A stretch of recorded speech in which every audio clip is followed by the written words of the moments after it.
Students, हमने last time पे plastid पढ़ा था। प्लास्टिड के दो टाइप हमने देखे थे, लिगोप्लास्ट और क्रोमोप्लास्ट। फिर उसके बाद हमने क्लोरोप्लास्ट के कुछ बेसिक फीचर्स देखा था हमने। आज हम लोग इसका इंटरनल स्ट्रक्चर जो है वो स्टडी करेंगे। तो जैसा कि माइटोकॉन्ड्रिया में दो मेम्ब्रेन था, एक आउटर मेम्ब्रेन और एक इनर मेम्ब्रेन, वैसे ही क्लोरोप्लास्ट में भी दो मेम्ब्रेन होता है। This is the outer membrane and this one is the inner membrane. तो outer membrane is more permeable and it has less protein, and inner membrane has more protein but it is selectively permeable, जैसा कि हमने mitochondria में भी देखा था। अब हम लोग इसके अंदर देखते हैं। ये जो पूरा पार्ट है, जो पूरा इसका फ्लूइड भरा हुआ है, उसको हम लोग स्ट्रोमा बोलते हैं। ये पूरा पार्ट स्ट्रोमा कहलाता है। इसके अंदर स्ट्रोमा है। तो स्ट्रोमा में क्या क्या होता है, वो सारे एंजाइम होते हैं जिस एंजाइम की हेल्प से डार्क रिएक्शन होता है। Rich in enzyme for dark reaction means this stroma has all those enzymes which is essential for the dark reaction. Now what is dark reaction? तो फोटोसिंथेसिस में दो तरह के रिएक्शन होते हैं। जो हम लोग फोटोसिंथेसिस देखते हैं प्लांट के अंदर, फूड जो बनाते हैं plants with the help of photosynthesis. तो फोटोसिंथेसिस में दो तरह के रिएक्शन होते हैं, एक लाइट रिएक्शन और एक डार्क रिएक्शन। लाइट रिएक्शन क्या होता है? In the presence of sunlight. और डार्क रिएक्शन क्या होता है? Without sunlight means dark reaction में डायरेक्ट सनलाइट की जरूरत नहीं पड़ती है। तो ये दो होता है, वो हम लोग आगे फोटोसिंथेसिस में देखेंगे कैसे होता है। तो हम यहाँ पे समझेंगे कि डार्क रिएक्शन के लिए जो भी एंजाइम की जरूरत पड़ती है वो सब स्ट्रोमा में होता है। ठीक है, उसमें भी कौन सा प्रोटीन होता है? सबसे ज्यादा प्रोटीन कौन सा होता है? तो वो है रूबिस्को, RUBISCO, रूबिस्को। ये प्रोटीन सबसे ज्यादा होता है इसमें।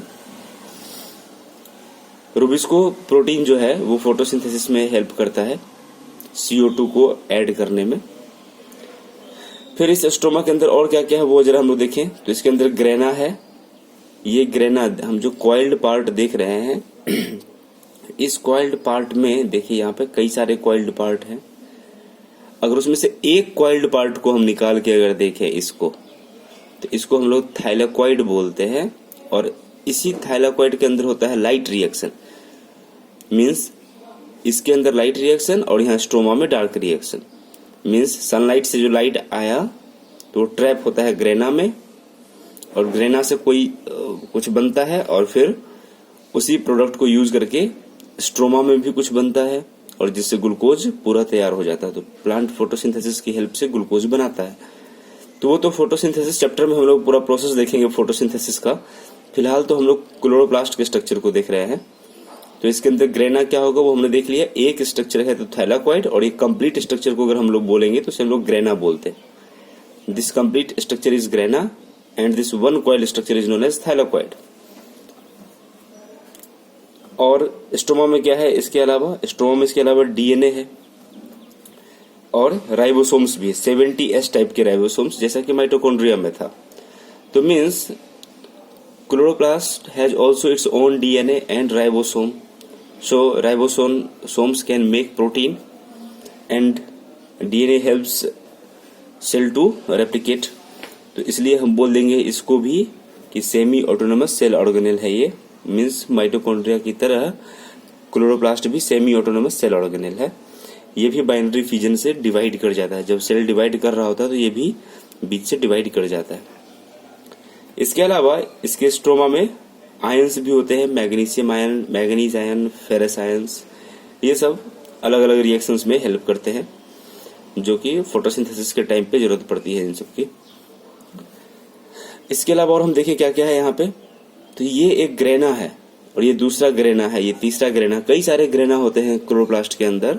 तो एक ग्रेना से दूसरे ग्रेना में जो एक ये कनेक्शन वाला पार्ट प्रेजेंट है इसको हम लोग बोलते हैं लेमिली। और ये स्ट्रोमा में प्रेजेंट है इसलिए हम इसे बोलते हैं स्ट्रोमा लेमिली।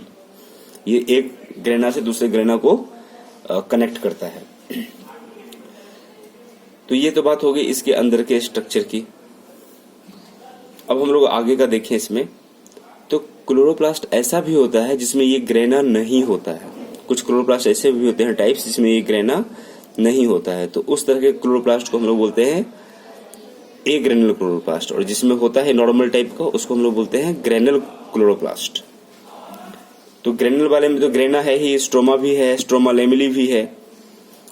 तो ये कहाँ पे मिलता है ग्रेनुलर वाला और कहाँ पे मिलता है विदाउट दिस ग्रेना वाला, वो हम लोग देखते हैं। तो ग्रेनुलर वाला मिलेगा मेसोफिल सेल्स में, this mesophyll cells of C3 and C4 plant, mesophyll cells of C3 and C4 plant.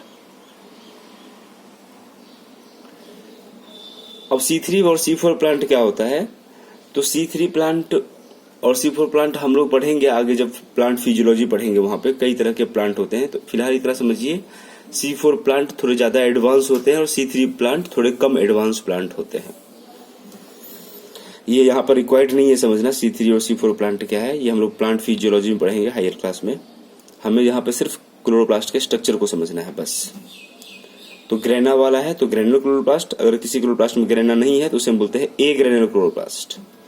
तो उसमें क्या रहेगा, अगर ये ग्रेना नहीं रहेगा तो क्या रहेगा, सिर्फ ये स्ट्रोमा रहेगा और ये बीच बीच वाला लेमली वाला पार्ट रहेगा। तो वही है यहाँ पे, a granular chloroplast has stroma and stroma lamellae. और ये कहाँ पे मिलता है? तो ये सिर्फ C4 प्लांट में मिलेगा, उसके बंडल शीथ सेल्स में। बंडल शीथ सेल क्या होता है? जब हम लोग लीफ का TH पढ़ते हैं, लीफ को अगर बीच से कट करेंगे तो उसका TH पढ़ेंगे, माइक्रोस्कोप में हम लोग देखेंगे उसको। तो लीफ के अंदर जो वैस्कुलर बंडल्स होते हैं उसकी कवरिंग को हम लोग बोलते हैं bundle sheath sales, vascular bundle की कवरिंग को। तो उसी कवरिंग में ये प्रेजेंट होता है ए ग्रेनुलर क्लोरोप्लास्ट। तो वो भी हम लोग प्लांट एनाटॉमी चैप्टर में आगे देखेंगे, टिश्यू चैप्टर जब पढ़ेंगे तो वहां पे हम लोग देखेंगे कि कैसे होता है ये। आगे हम लोग को टिश्यू चैप्टर भी पढ़ना है। अब हम लोग देखते हैं कि फंक्शन क्या क्या है इसके। तो पहला फंक्शन तो फोटोसिंथेसिस है, क्योंकि लाइट रिएक्शन होता है इसमें ग्रेना में और डार्क रिएक्शन होगा स्ट्रोमा में, and with the help of these two reactions glucose formation हो जाता है फिर। और ये भी साइटोप्लाज्मिक इनहेरिटेंस में हेल्प करता है। क्यों? क्योंकि इसके पास भी अपना खुद का DNA है, तो ये भी अगले जनरेशन में कुछ ना कुछ कैरेक्टर कंट्रीब्यूट करेगा ये। उसके बाद हम लोग देखते हैं कि लाइट हार्वेस्टिंग कॉम्प्लेक्स क्या होता है। तो जरा ध्यान से देखिए, ये जो हमारा ग्रेना है उसके अंदर ये एक कॉइल्ड पार्ट को हम लोग क्या बोलते हैं? थाइलाकॉइड। उसी थाइलाकॉइड के अंदर हमने यहाँ पर रेड कलर से बनाया हुआ है डॉट, ये सारे क्लोरोफिल है, मींस थैलाकॉइड के अंदर क्लोरोफिल होते हैं।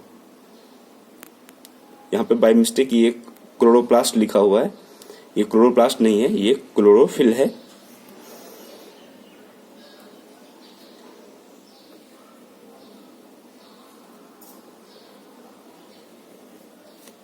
क्लोरोफिल है ये रेड रेड वाला, क्लोरोप्लास्ट का ये पूरा स्ट्रक्चर है।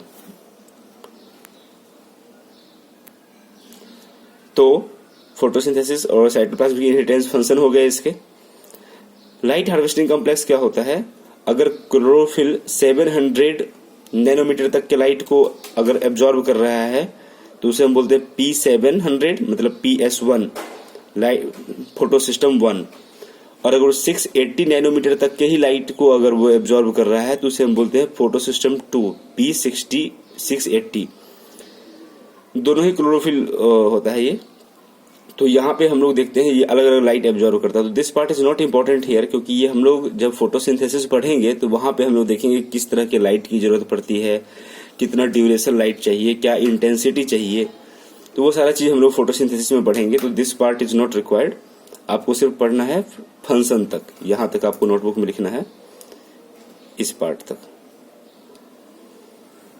ये पार्ट नहीं लिखना है, यहां तक लिखना है फोटोसिंथेसिस एंड साइटोप्लाज्मिक इनहेरिटेंस।